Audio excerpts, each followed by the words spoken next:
Yes everyone, welcome back to the channel. Today we have Maher and his beautiful BMW M3. So, MK, tell us more about this car. It's an M3. Yep, it needs no introduction really. It's the V8 M3. If we have a look at this car, under the bonnet lies a 4 litre S65 V8. How much power is it producing? Well, they say 420 stock, but I have a inventory intake boot. Yep. I've got DCAT, primary cat delete. So theoretically 430, 435, but I haven't gone to a dyno because they like to inflate your ego all the time, so I just say 420 stock. Yeah. I mean, with the map that you have, they do say 440, don't they? Yeah, they say that with the 440 map. So I don't actually have the stage 2 map per se. I only have the GTS gearbox map. Okay. And we've just seen how good that map is. The gearbox is... It's instant. Like, DSG cannot keep up with that gearbox. I thought it would be close, but it's not.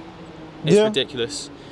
So I've only had this car for a month. Yep. And I've done a lot to it, mainly in terms of... So for one, I've detailed the engine bay. Yep. I have a leaking headlight that I'm going to take apart, separate the butyl from the headlight housing, and I've got an Angel Eye mod kit to make it a bit OEM plus. Yep. I've got plans for a plenum later, or maybe a carbon Klaus intake plenum. Okay. There's also some RAM methods that are pretty cool that I want to look into. But my main work, because it is what now? It's a 2011 car. Yep. It's what, 14 years old, and I bought it at 94,000 miles. Right. So a lot of the viewers that will sound high, but the maintenance you've done on it. So the car has had stellar service history. Yeah. And we trusted the guy we bought it from. He was a guy from Cutters, if you know that forum. And yeah, it has full service history. It's had a proper running in service. It's had a full suspension refresh. It's had a thermostat change. It's had rod bearings done. It's had a throttle actuators done by Jason at Rebuild. Yeah, so... With the rod bearings, you actually did them again yourself, didn't you? I did them again because it's like you never know, and you're never comfortable with something unless you know, you look at them yourselves. 100%. And it's, you know, it's a fairly easy job, like relatively easy, because you can just do it all from... You've done it before, isn't it, on the 130i? Done it on the 130i, so that was kind of a similar process. Yeah. But yeah, the service history was really good on the car. And generally, we just stared at it for a long time and drove it. And I think we drove it for 2 hours on the day I bought it to really just see if there was anything wrong with it. And yeah, it runs right as a peach. Yeah. No leaks, no nothing. Valve cover's been recently changed, so it's been looked after. 100%. I mean, just from the things that you've bought for this car, in terms of the interior panels that you've refreshed, the stuff that you've bought, and the way you've treated this car during your ownership, I don't think I know another M3 that's been treated as well as this has. Yeah, I'm a bit anal, plus like OCD. I just want to love the car the way the car's never been loved. So I've got a lot of mechanical things that I've got on my bucket list, big ones. So if you come down to the engine bay, there's a lot of things. So for example, you can see these valve covers. They're made out of magnesium, and they can flake, and they also flake from the inside, which means that, you know, you get some debris going into your oil system. So I plan to buy aluminium valve coverings from NRW with the spark tube billets and change that all out. I'm gonna get the inline fuel filter. I'm gonna, as I said, the plenum, and a bunch of like all the sensors that I can access from the top. I'm gonna do all the injectors, the fuel breather valves, a bunch of things that are just, once you get to 100K, you should change if you can, just so I never have to worry about them. Yeah, so that's engine-wise, and I think apart from that, just regular servicing, and it's, you know, servicing is a bit expensive, but that's fine.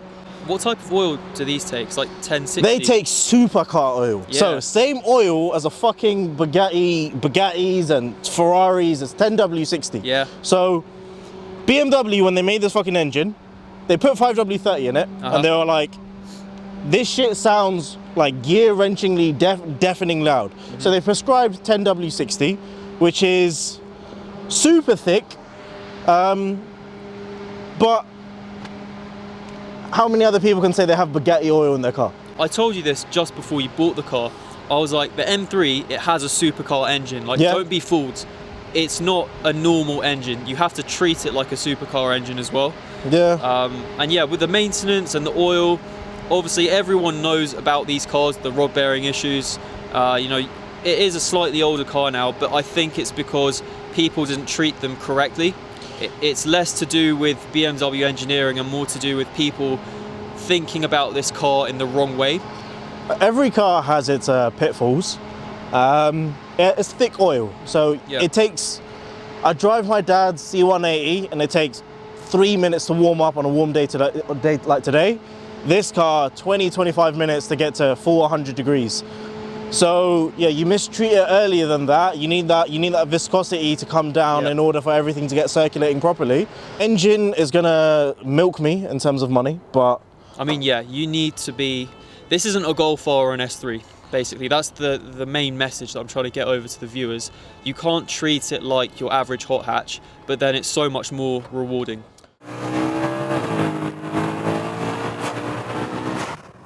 These seats have been fully stripped down back to their naked leather, steering wheel included and reconditioned.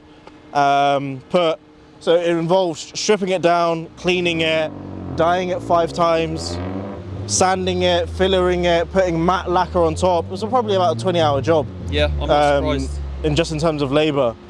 I've replaced every piece of plastic I can because I think I'll be fighting the NLA, BMW, just slowly moving this car to Classic Story and making parts NLA.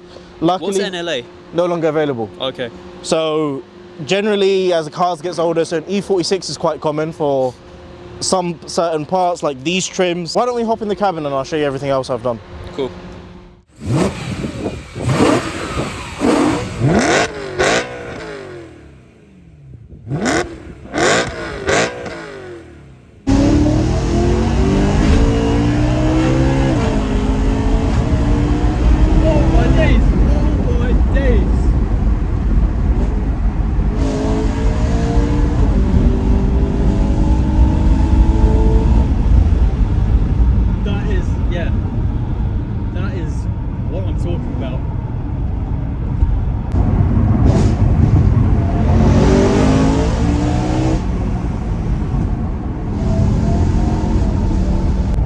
Sorry, I'm not talking. I've forgotten how to talk after hearing all that and going so fast at the speed limit. Okay, tell me some stuff about the car, man. I'm losing my mind. It's alright. What are you feeling through the steering wheel? Well, compare it to your 130i. Obviously, you made the transition over from the baby BMW to one of the kings, one of the greats. It feels like everything got cranked up to 11. Yeah. It's the only way I can describe it. NA, still like low, like you get, a bit of punch. Steering feel is... A bit of punch. I mean, that's an understatement. No, it's because you don't feel like speed unless you're living high in the rev range and you got to just upshift, downshift, upshift, downshift, and between like 2 and 3. And it's like, by the time, the only problem is, by the time you're like up there in the rev range, you're committing criminal offences. I think, personally, this car is ridiculously fast from 4th gear onwards. Yeah. But below that, you're kind of at the hot hatch territory because they've got the additional torque from the turbos. But this car comes alive at those illegal speeds, which you can't really showcase in this video.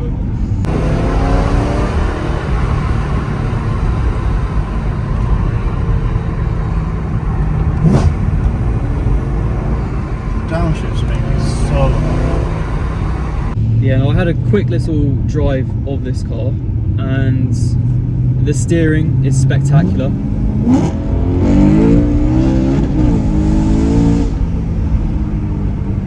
It picks up when you want it to. It does. It goes. But to have the most fun with it, you got to leave it in manual, leave it in M mode, leave the things a bit playful. Oh, MDM makes such a big difference. It does, especially in terms of just getting a bit more traction off the line. Yeah. because the weird thing is with this car, in the normal kind of traction setting, it just cuts power. Well, it's not even cutting power, like it will still rev out, but then it feels like you've lost 100 horsepower. I don't know how to describe it. It's just like with the 130i, I'll put it like this: I could talk and enjoy the car. This, when I'm driving it, you have to concentrate. I need to concentrate, and I don't want to think about anything else. This is like it wants all my attention. I mean, it's a beast, and you have to treat it accordingly. No, everything is so analog. Everything is so raw. Not E46 raw. Yeah. But still. So your brother has the E46 M3. That's a different animal. Yeah. Everything feels a lot more mechanical, a lot more. It's like this, but like I don't know how to describe it. That is. Well, it's an older version of this car, isn't it? So it would feel a bit more. Well, yeah, analog and old school compared to this. Well, like it's still like this is still prime BMW. No turbo, full NA car, hydraulic steering, proper suspension. You're in love with it, right? I'm in love with it. I kind of want more. Yeah. Kind of like I feel like the dream version of this car would be like a club sport build, strip it out, like just like there's so much separation between the cabin and the road. Like anyone who stands outside the car will be like, this sounds insane, it looks insane. When I'm in the cabin, it just feels like, you know why? The exhaust is on the, I don't want to say quieter side, but it's on the more tame side for one of these cars. As soon as you do something to the exhaust, then you won't have that separation between interior and exterior. I don't even know, but I'm in love with this car in terms of comfort. It's very comfortable. What tyres have you got on here? So I've got Goodyears at the back and Continental 5s in the front. The backs will get changed because they're slowly on the way out. Yeah.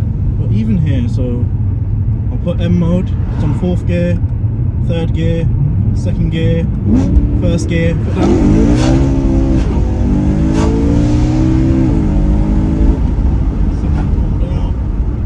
I mean, yeah, there's a slight little.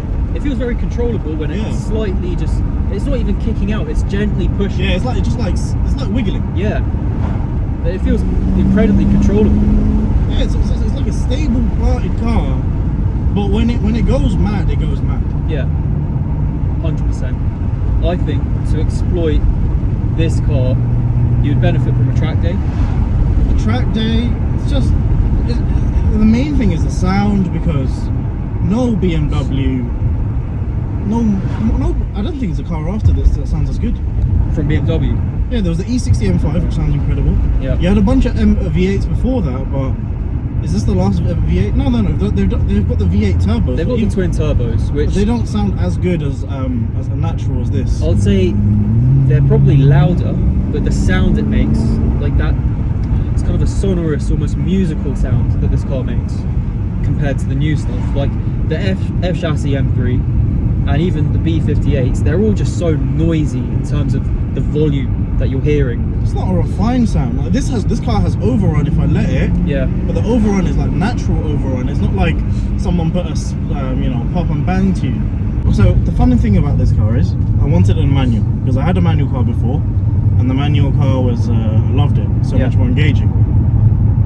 And then I really wanted an LCI car for the upgraded CIC, for some of the just creature comforts, and I'm going to be buying an old car. I'd rather be fuel. Have those modern touches, isn't it? That, and I want a few, because the biggest killer of a car this age would be rust. Right. And the newer car, you just have more of a buffer between you and rust. Yeah. So I wanted an LCI car, pre-LCI, manuals galore. LCI, there was like 8,000 DCTs, 200 manuals. Wow. So manual LCI was basically didn't exist. Still feel engaged. I have to agree with you. I think so. There's levels to this. I'd say Porsche PDK would be number one, then this, and DSG doesn't even come close to this. Bear in mind this has been flashed with the competition map or the GTS map. GTS map, and it's night and day. It's instant. But like even just staying high in 3rd gear. And it's just like I can't describe the addicting feeling of you're up there in the revs, and the car just keeps, it just wants to climb. It just wants to keep going. It's relentless. It does keep going. It literally is like...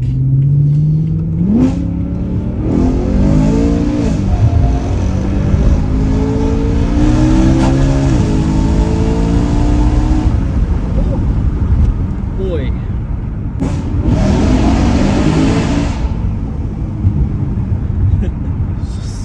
It's addictive. And that gearbox, it's like having a superpower. But yeah, I think with a car like this, you need every advantage that you can get in terms of performance, and I think the gearbox, so this DCT gearbox, is one of those advantages over a manual in terms of making it as fast as possible and keeping up with the more modern stuff.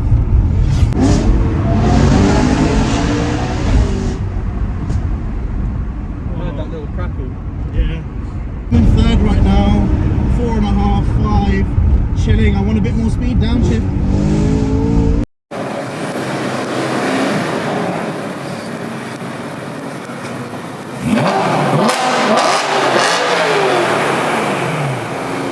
That is it for today's video. Thank you so much for watching. Please make sure you subscribe so I can make more of these videos. And if you're interested in bringing your car onto the channel, then shoot me a message and I'll get back to you. See you in the next one.